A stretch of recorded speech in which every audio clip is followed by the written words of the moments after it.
Oh, did you? Simply going to a strip club is not unprofessional. Now, back to Steiny and Guru on 95.7 The Game. All right, it's a crossover. Yes, we got sir. F.P. Santangelo in studio, Dan Dibley And Spray Thompson. on remote. Oh, I hear that laugh. Hear that all the way from Dibs Marinda. to laugh, I'm okay. Oh, my God. Spray Thompson was a 5, I'll be honest. Hey, Dibs, how about FP this? don't know what's going on yet. I feel the vid. Yeah.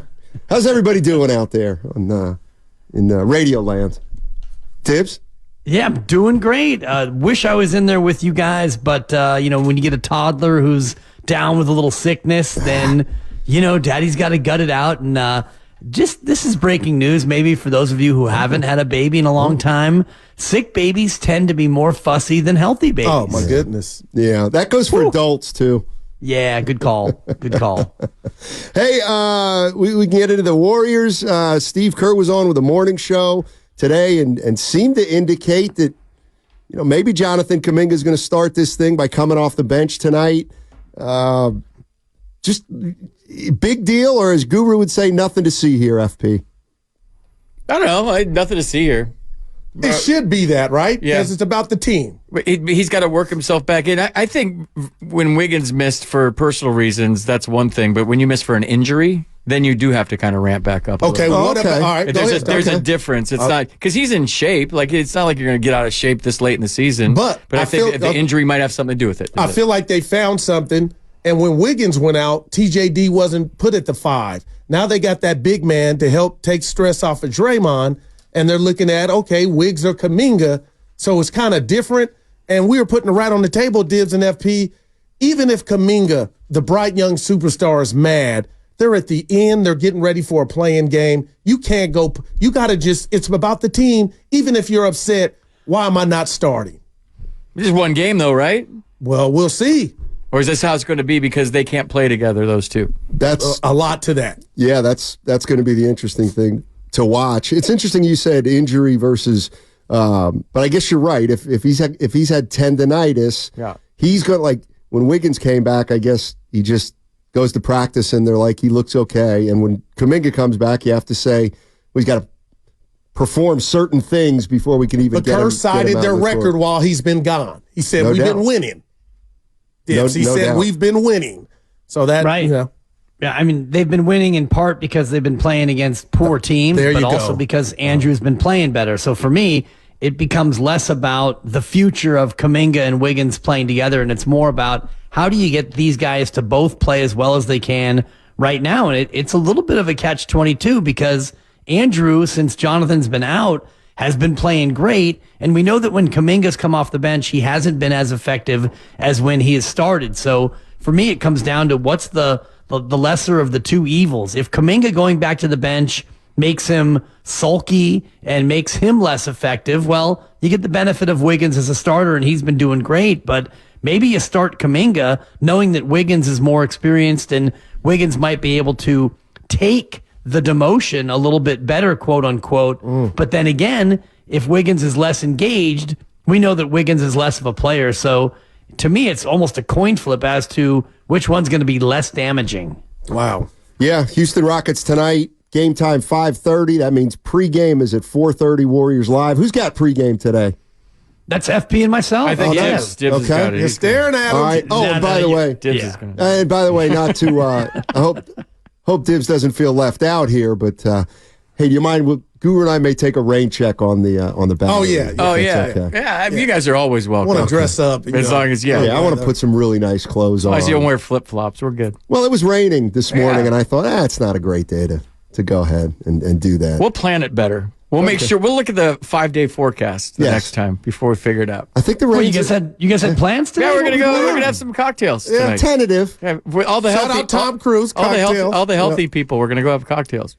Oh, I love it. I love it. Yeah. And unfortunately, I'm here at home changing diapers, which is it's great. Yeah, my spring break plans got jettisoned by the fluey baby. So we all set for Carmel and little Monterey Aquarium and all the rest of it. And you wake up on Sunday and the baby's under the weather, and so everything gets thrown in the scrap heap. We had the great Dibs. We had the great Ron Wotus on, and we brought up what's going on with the A's. And I got out of bed, and I got to be honest, guys, first game I ever attended in the Bay, baseball game, was the Oakland Athletics. Grew up at the Coliseum, and FP, you played for both the Giants and River Cats. So I can't wait to hear what you got to say on this. But Dibs, just as a East Bay resident, I thought I was done with feeling mad at the Fishers and company, but this is worse than the movie, I Believe, Major League. And to take this storied franchise out of the Coliseum into a, nothing against Sac, I raised 2 kids there, but to a AAA ballpark for 1 or 2, that's embarrassing, fellas. Am I missing the boat? That's embarrassing. It's big time embarrassing, and I guess I've gone from mad to just sad, and I'm now just experiencing the sadness of the loss of knowing that, you know, my baby girl who's 19 months old, she won't go to the Coliseum and watch baseball like my 2 older kids, FP, who are in their 20s. We lived in Oakland, and we went a bunch because it was close, convenient, affordable, and fun. And, you know, the A's were actually good back then, and I remember taking my son, Keon, out of school for his get out of school free day. I gave each of my kids 1 day they could call their shot and they could miss school, you know, no excuses, no judgment, nothing. And my little man Keon wanted to go to the Josh Hamilton game where he dropped the fly ball. So we actually were in the house that day, scorching hot. We were underneath the overhang. It was one of the greatest days of our father-son lives, and now that's nothing but a distant memory, unfortunately. What are your thoughts on this? Sacramento native, familiar with the Giants, familiar with the A's,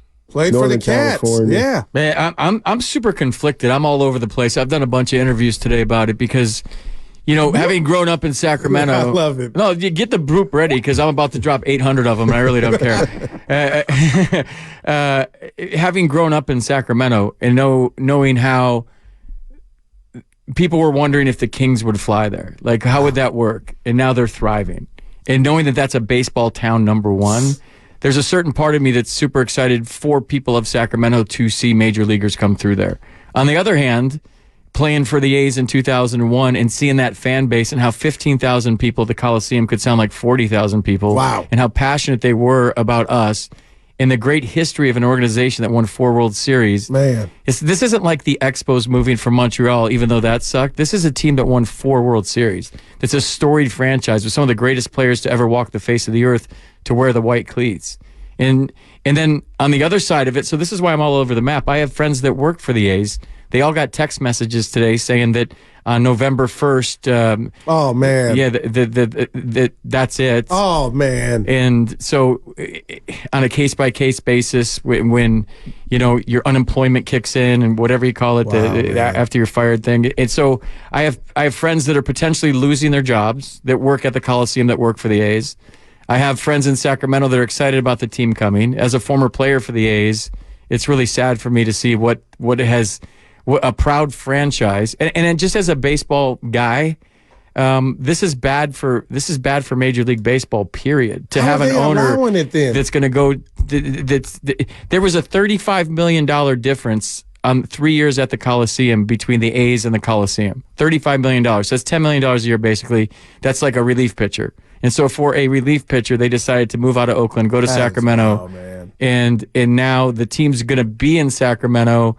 And who knows what kind of product Fisher's going to put. This is a black eye for Major League Baseball, too. So as you can see, like I'm all over the place for a lot of different reasons because I have different perspectives. Growing up in Sacramento, playing for the River Cats, playing for the A's, growing up a fan of the A's and going to games like you did, like Dibs did as a kid. So, like, I have varying perspectives on this, but the one thing I keep going to is it all just feels really dirty.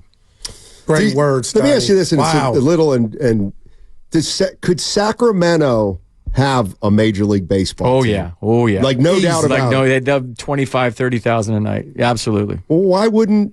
It could happen. You think that... It could happen. Okay. Because they're going to have a 4-year tryout or a 3 to 4 year tryout. Right. And they're going to come to the games. And Sutter Health Park? It used to be Rayleigh Field, so I almost called it. It's always Rayleigh to me, yeah. I know, but they built it with the hopes of expansion coming to Sacramento, so that ballpark is easily expandable. And it was constructed to be easily expandable. And Steiny, I don't know if you and Dibs have been there, but it's a beautiful watch, old Rayleigh Field. Right.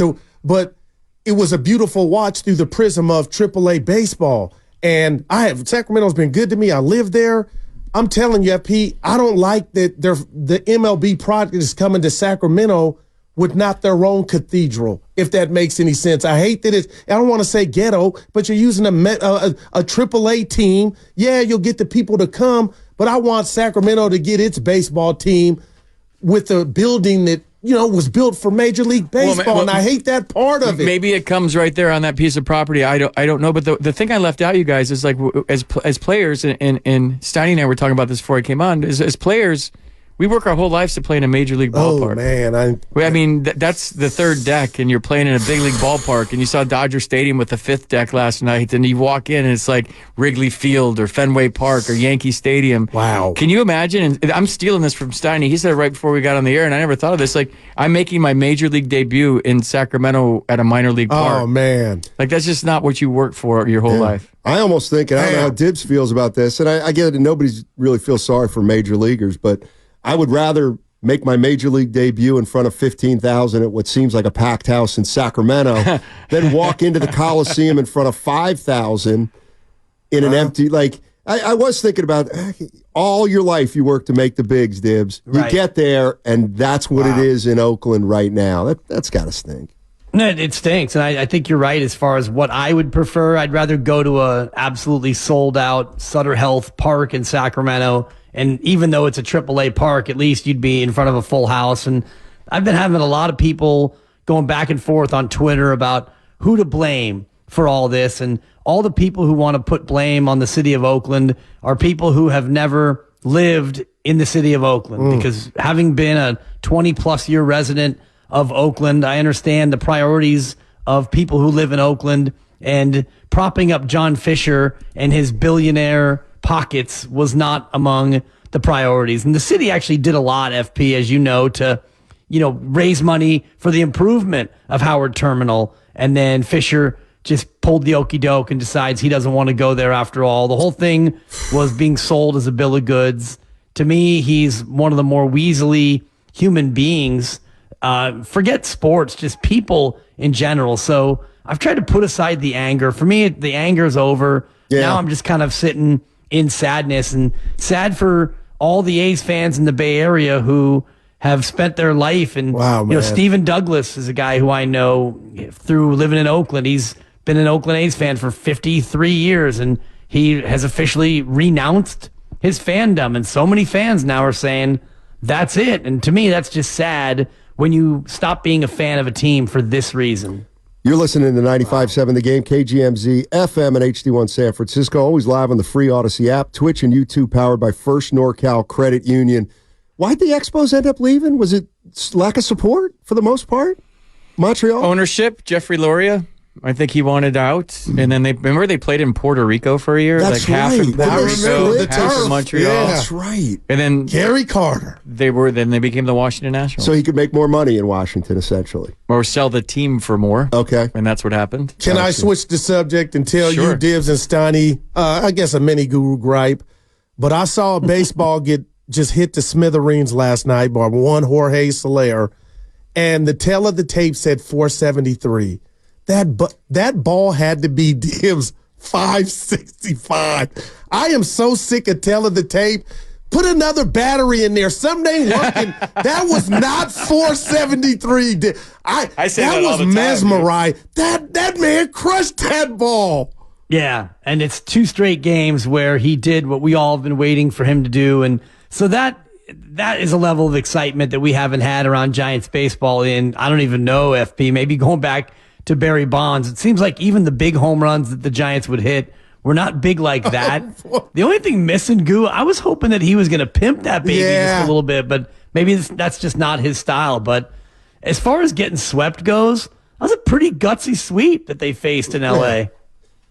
I mean, there's no more victories, but there's some positive things to take out of that. There is. For sure. You spent a lot of Guru's new money. Panicking. No, I'm not panicking. No, it's only 7 games. FP, my point is it was kind of bad luck from the schedule, but you wanted to kind of get a game or two, even, and I wouldn't have, overreacted, but it was kind of like, we know who you are. You added Ohtani. You're the halves. But the Giants are new. I didn't like them getting swept just from a, optic standpoint. And they're going to handle business tomorrow. I like the team in the direction. But I just thought to myself, you're in 2 of the 3 games.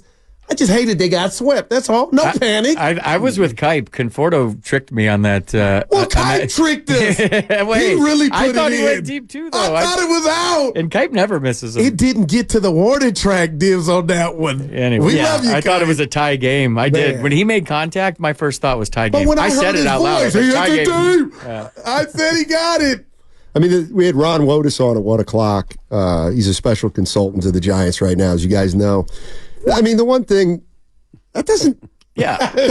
Grandy, you blew it. No, we had Ron Wotus on, a special assistant. We had. The drops are reserved for individual praise of yourself.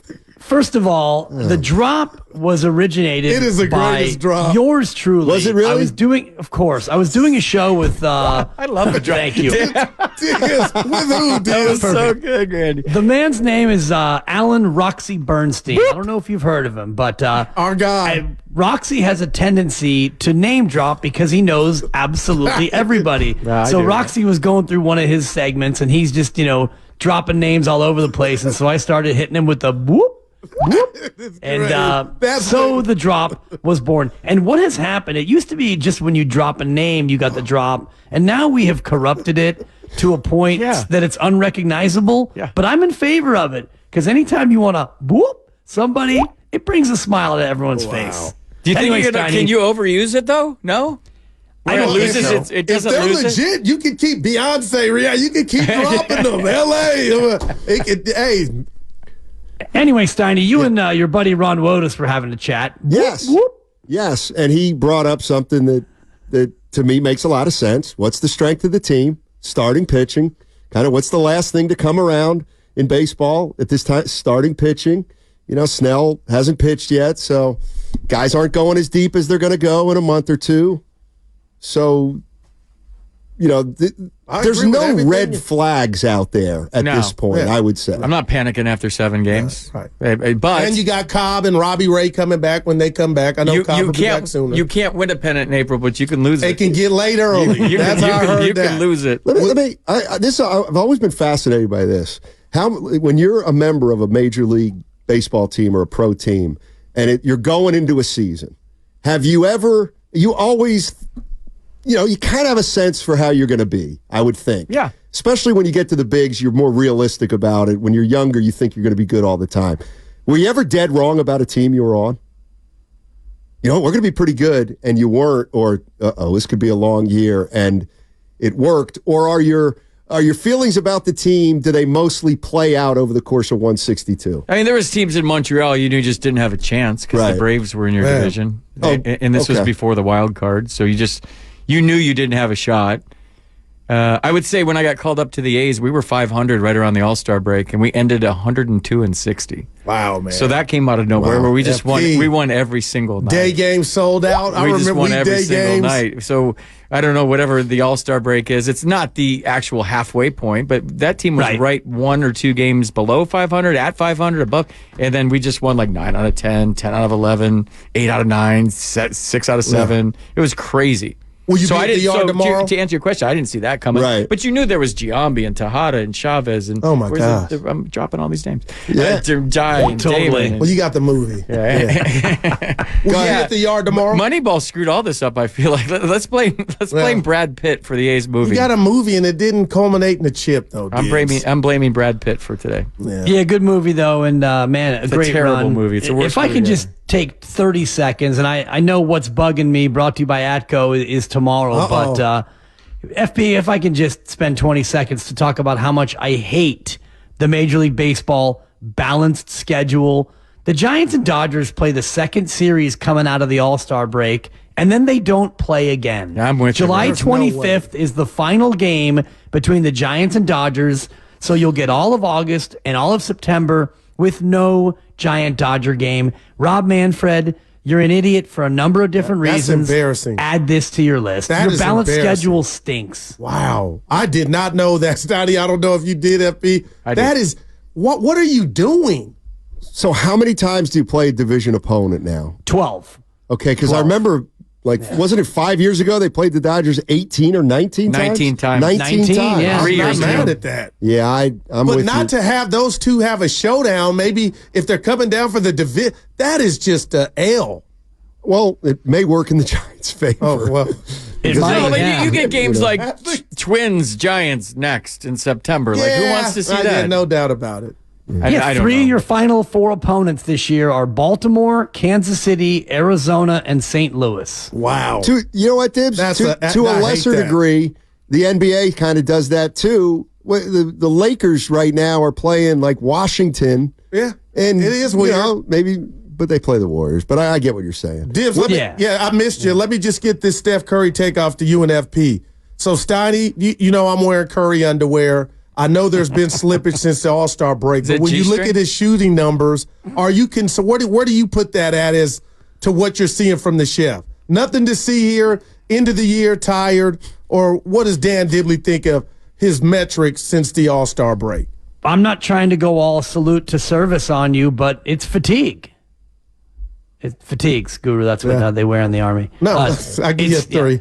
I think he's been banged up all year. Well. He's been wearing that big knee sleeve all year. You just don't put a knee sleeve on your knee if it ain't hurting. Yeah, you do when you're 36. No, I'm just saying. I think he's been dinged up all year. Interesting. I mean, I think there's something to. He's being asked to do as much as he ever has, and he's getting up there. And we've seen him do this before, and he always seems to come out of it though. When at some point, you know, he'll and maybe that's what they need to do. Kind of load manage him after if they can put away Houston tonight. You can't get the 9. Then maybe you rest some people the last 6 games, and you go try to win a couple NCAA tournament games, basically, is what I call them. But what do you guys got coming up tonight? We got a show, Steiny, in honor of Mark Willard. I had to respond like that. We're going to get a little bit more into the A's departure. I want FP to really unleash all of his bullets on that because I know he's emotional about it. I already did. He's hot on it, but one thing we're going to get into.